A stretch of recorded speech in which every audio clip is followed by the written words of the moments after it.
Добрый день, уважаемые кулинары! Приветствую вас на своем канале «Готовим с галочкой». Сегодня я решила приготовить на ужин салат «Цезарь», рецептом которого спешу поделиться с вами. Для приготовления нам понадобится сыр пармезан, яйца вареные не более 3 минут, чеснок, растительное масло, горчица, соль, черный перец, лимонный сок, помидорки черри, листья салата, йогурт, багет, сливочное масло и куриное филе. Ну что, приступим? Натираем сыр на мелкой терке. Нам понадобится грамм 20.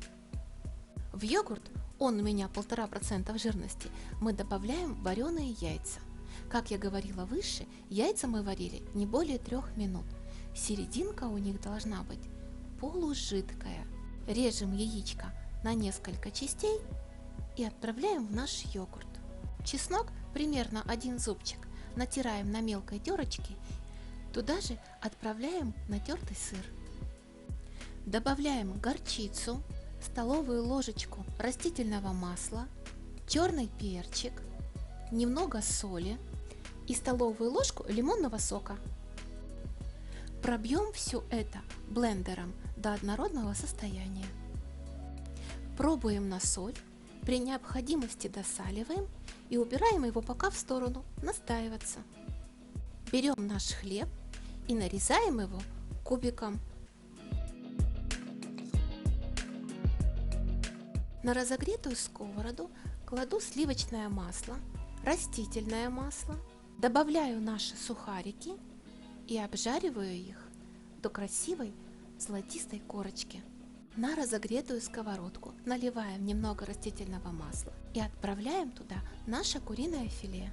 Солим его, перчим и обжариваем со всех сторон, запечатывая все соки внутри курочки. Обжаренную курочку перекладываем в целлофановый пакетик и отправляем в микроволновку доготавливаться на 5-7 минут при полной мощности. Пока остывает наша курочка, порежем помидорки на 4 части. Сыр натираем на мелкой терке. Куриное филе нарезаем кубиком или слайсами, как вам больше нравится. Приступаем к сборке салатика. На тарелку рвем наши салатные листья. Сверху поливаем соусом. Выкладываем курочку. Посыпаем слегка сыром.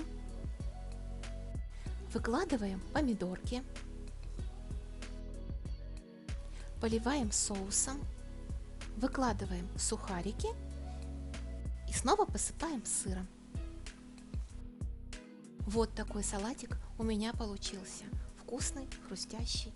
Если вам понравилось это видео, ставьте лайки. Подписывайтесь на мой канал.